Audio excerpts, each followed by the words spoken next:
नमस्कार दोस्तों। America F-35 के होते हुए $150 मिलियन प्रति फाइटर जेट की दर से F-15EX क्यों खरीद रहा है? साथ ही जापान को बेचे जा रहे F-35 व V-22 ओस्प्रे टिल्ट रोटर की क्या अपडेट्स हैं? चाइनीज J-20 की क्या खबर आई है और कैसे साउथ चाइना सी में अमेरिका ने चीन के नाक में दम कर रखा है? क्या अमेरिका के फाइटर जेट सबसे ज्यादा क्रैश हो रहे हैं? और एक रशियन एक्सपर्ट ने किस पैरामीटर पर राफेल को चाइनीज फाइटर जेट से बेहद कमजोर बताया है? ये सारी डिटेल्स जानेंगे इस वीडियो में। नमस्कार दोस्तों, मेरा नाम है अमित और मैं स्वागत करता हूं आपका अमित अपडेट्स चैनल पर।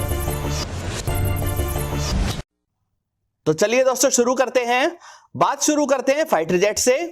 फाइटर जेट्स की बात करें तो अमेरिका से कई बड़ी अपडेट्स आई हैं। पहली अपडेट में बात करते हैं F-15EX फाइटर जेट की। अमेरिकी एयरफोर्स ने बोइंग कंपनी को 8 F-15EX का ऑर्डर $1.2 बिलियन में दिया है। यानी ये 8 F-15EX $150 मिलियन प्रति एयरक्राफ्ट की दर से खरीदे जाएंगे। ऐसा क्या खास है इन F-15EX फाइटर जेट में जो वास्तव में एक 50 वर्ष पुराना डिजाइन है? आइए इसकी कुछ खासियतें जानते हैं। यह 13,500 किलोग्राम तक के पेलोड को ले जा सकता है, जिसमें कुल मिलाकर 22 एयर टू एयर मिसाइल्स को एक साथ ले जाने की काबिलियत इस फाइटर जेट में है। यह बाकी फाइटर जेट से ज्यादा तेज यानी कि 3000 किलोमीटर पर आवर की स्पीड से उड़ सकता है और 65,000 फीट तक की ऊंचाई पर जा सकता है। इसमें अब तक का सबसे पावरफुल मिशन कंप्यूटर लगा है और साथ ही 300 किलोमीटर रेंज वाला ASA रडार व बेहद एडवांस्ड इलेक्ट्रॉनिक वॉरफेयर सिस्टम भी लगाया गया है। बेसिकली F-15 का काम है बड़ी संख्या में मिसाइल्स को लेकर F-35 के पीछे चलना। F-35 अपने स्टेल्थ का फायदा उठाकर दुश्मन के फ्रंटलाइन फाइटर जेट्स व एयर डिफेंस सिस्टम को टारगेट करेगा और उसके बाद पीछे आ रहे F-15 से ढेरों मिसाइल्स लॉन्च करके दुश्मन को एक बहुत बड़ा नुकसान पहुंचाया जाएगा। जहां F-35 की कीमत लगभग $85 मिलियन प्रति एयरक्राफ्ट हो चुकी है, तो वहीं $150 मिलियन की कीमत का F-15EX काफी महंगा लग सकता है, लेकिन इसमें इनिशियल सपोर्ट व इंजीनियरिंग कॉस्ट जुड़ी हुई है।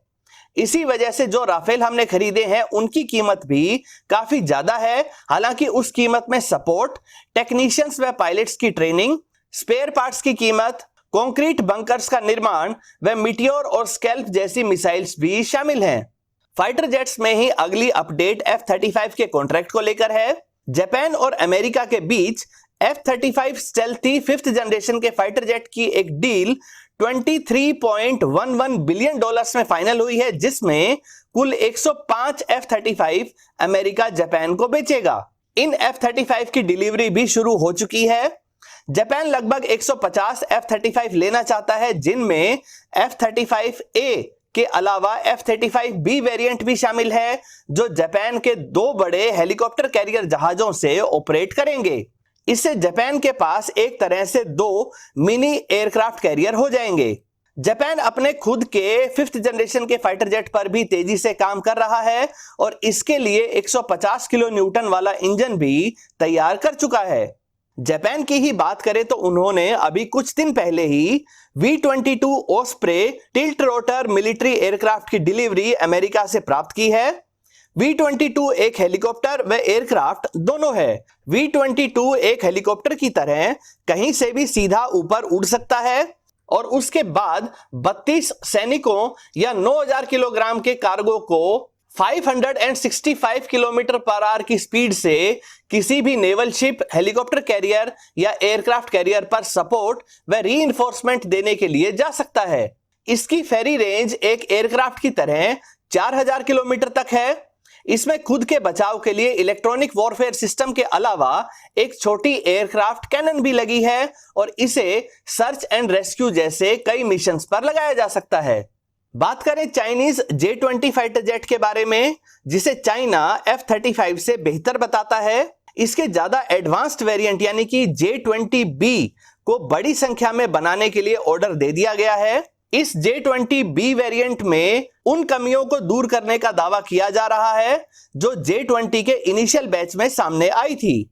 हालांकि यह J-20 वेरिएंट भी रशियन AL-31 इंजन पर ही उड़ेगा, क्योंकि इसके लिए जो ज्यादा थ्रस्ट वाला चाइनीज WS-15 इंजन बनाया जा रहा था, उसका काम अभी तक पूरा नहीं हुआ है। वैसे चाइना J-31 नाम से J-20 का एक छोटा नेवल वेरिएंट भी तैयार कर रहा है, जो उनके एयरक्राफ्ट कैरियर से ऑपरेट करेगा। फिलहाल चाइनीज एयरक्राफ्ट कैरियर पर J-15 ऑपरेट करते हैं, जो रशियन Su-33 की चाइनीज कॉपी है। फाइटर जेट सेक्शन में ही भारत से जुड़ी 4 खबरें आई हैं। पहली अपडेट राफेल फाइटर जेट के बारे में है। भारत को राफेल का पहला बैच, जिसमें 7 एयरक्राफ्ट होंगे, यह जुलाई के अंतिम सप्ताह तक मिल जाएगा। राफेल फाइटर जेट के इनिशियल बैच में भी मीटियोर और स्कैल्प जैसी मिसाइल्स लगी हुई आएंगी। सेकंड अपडेट की बात करें तो एक रशियन एक्सपर्ट ने दावा किया है कि भारत जो राफेल ले रहा है, वो उन चाइनीज फाइटर जेट के सामने नहीं टिक पाएगा जो उन्होंने रशिया से खरीदे हैं। J-11, J-15 व J-16 जो उनकी चाइनीज कॉपी हैं, उन्हें भी राफेल से बेहतर बताया गया है। किस पैरामीटर पर? पैरामीटर गिने हैं स्पीड व सर्विस सीलिंग।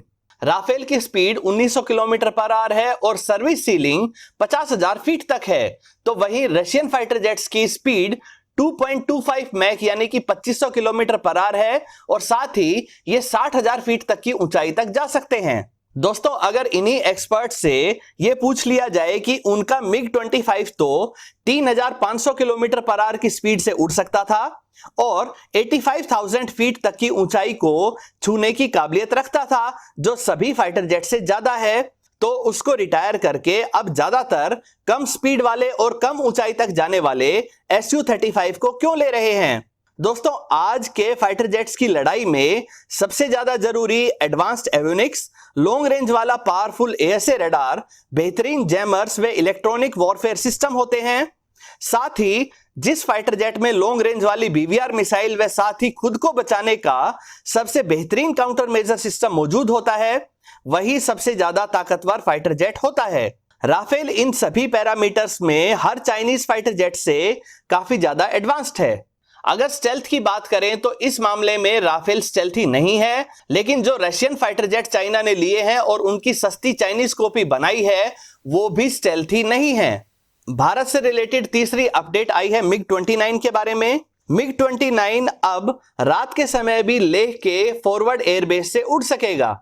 लेह के जिस फॉरवर्ड एयरबेस की बात की जा रही है, वहां नाइट ऑपरेशंस की फैसिलिटी नहीं है। सुखोई 30 MKI भी रात के समय लेह और लद्दाख में सोटीज लगाते हैं, लेकिन उनकी उड़ान ऐसे एयरबेसिस से होती है जहां से रात के समय टेक ऑफ करने की फैसिलिटी अवेलेबल होती है। चौथी अपडेट की बात करें तो भारत 2 इंजन वाला नेवल तेजस तैयार कर रहा है, जिसे twin engine deck based fighter jet का नाम दिया गया है। इसको 2032 तक ऑपरेशनल कर लिया जाएगा। तब तक MiG-29 के एयरक्राफ्ट कैरियर पर अपनी ड्यूटी देते रहेंगे, जिन्हें 2034 में रिटायर किया जाएगा। दोस्तों, अब बात करते हैं फाइटर जेट्स के क्रैश की।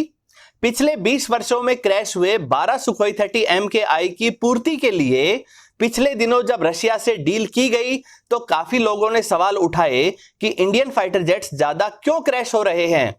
अगर 20 वर्षों में 12 सुखोई 30 MKI का क्रैश होना ज्यादा है, तो एक नजर कहीं ज्यादा सेफ्टी रिकॉर्ड वाले कहे जाने वाले अमेरिकी फाइटर जेट्स की बात करते हैं। इसी मंडे को एक अमेरिकी F-16 होलोमैन एयरबेस पर क्रैश हुआ। इससे कुछ दिन पहले यानी कि 30 जून को भी एक F-16 शो एयर बेस पर क्रैश हुआ। उसके भी 12 दिन पहले यानी कि 18 जून को एक FA-18 सुपर हॉर्नेट फिलीपींस के समुद्र में क्रैश हो गया।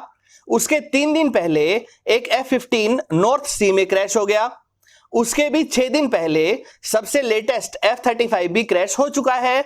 F-35 तो 19 मई को भी क्रैश हुआ था। इससे 4 दिन पहले सबसे ताकतवर कहे जाने वाला F-22 रैप्टर भी क्रैश हो चुका है। इतने सारे अमेरिकी फाइटर जेट्स के क्रैश गिनवाने का मकसद सिर्फ इतना बताना था कि फाइटर जेट्स एक एडवांस्ड और कॉम्प्लेक्स मशीन होती है, लेकिन कभी कभी इनमें भी कोई समस्या आ जाती है और फाइटर जेट्स क्रैश हो जाते हैं। यह समस्या दुनिया भर में देखी जाती है, इसलिए हमें अपने फाइटर जेट्स व पायलट्स को ज्यादा क्रिटिसाइज नहीं करना चाहिए। दोस्तों, अब बात करते हैं अमेरिका और चाइना के बीच बढ़ते विवाद की। तो इस बार अमेरिका ने फैसला कर लिया है कि चाइना को हर मैदान में खुली चुनौती देगा। जिस पूरे के पूरे साउथ चाइना सी को चाइना अपना समुद्री क्षेत्र मानता है, उसमें पहले ही अमेरिका अपने 2 एयरक्राफ्ट कैरियर को पूरे फ्लीट के साथ तैनात कर चुका है।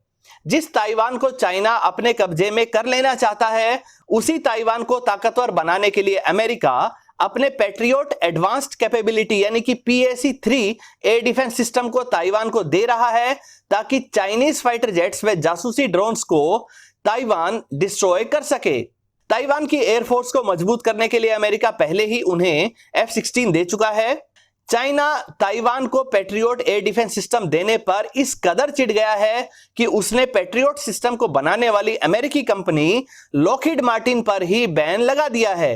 हालांकि जब लॉकहीड मार्टिन चाइना को अपने हथियार बेचती ही नहीं है, तो उसे इस बैन से कोई फर्क नहीं पड़ेगा। वैसे चाइनीज कंपनियों के भी बुरे दिन चल रहे हैं। पहले भारत ने उनके लगभग सभी फेमस और कमाई वाले ऐप्स, जिसमें टिकटॉक भी शामिल है, उन्हें बैन कर दिया। अब अमेरिका और ऑस्ट्रेलिया भी इसी तरह के चाइनीज ऐप को बैन करने संबंधी प्रोसेस पर काम कर रहे हैं। अमेरिका पहले ही उन डिफेंस व टेक्नोलॉजी संबंधी चाइनीज कंपनीज को ब्लैकलिस्ट कर रहा है, जिनमें चाइनीज आर्मी ने इन्वेस्ट कर रखा है। चाइनीज टेलीकॉम जायंट हुआवे को 5G नेटवर्क से पहले अमेरिका ने बाहर का रास्ता दिखाया। उसके बाद भारत समेत कई देशों ने भी ऐसा ही प्रतिबंध हुआवे पर लगा दिया है। अब ब्रिटेन ने भी अपने सभी टेलीकॉम ऑपरेटर को सख्त हिदायत दे दी है कि वो हुआवे समेत सभी चाइनीज कंपनियों से जुड़े उपकरण को ना खरीदें। वैसे अमेरिकी नेवी को एक बड़ा झटका भी लगा है। उनका एक बेहतरीन एम्फीबियस शिप USS बोनहोमी रिचर्ड आग लगने के कारण काफी हद तक बेकार हो चुका है। यह फायर डॉक साइड पर इसकी मेंटेनेंस के दौरान लगी और लगभग सभी इलेक्ट्रॉनिक्स व रडार उपकरण इसमें नष्ट हो गए। इस एम्फीबियस जहाज पर शक्तिशाली हेलीकॉप्टर्स ऑपरेट करते थे। वह जल्दी ही इस पर स्टेल्थी F-35 के B वेरिएंट को तैनात किए जाने का प्लान था। F-35B अपने शॉर्ट टेक ऑफ व वर्टिकल लैंडिंग की कैपेबिलिटीज के लिए जाना जाता है। अब बात करते हैं कमेंट सेक्शन की। दोस्तों, आपकी राय में क्या भारत को भी लेटेस्ट एवियोनिक्स और फास्टेस्ट मिशन कंप्यूटर वाले व 3000 किलोमीटर पर आवर की स्पीड वाले F-15EX को अमेरिका से खरीदना चाहिए या नहीं? अपनी राय कमेंट सेक्शन में जरूर रखें। दोस्तों, उम्मीद करता हूं वीडियो आपको पसंद आई होगी। अगर ये वीडियो आपको अच्छी लगे तो इसे लाइक करें, दोस्तों के साथ शेयर करें और चैनल को सब्सक्राइब करना ना भूलें। नमस्कार।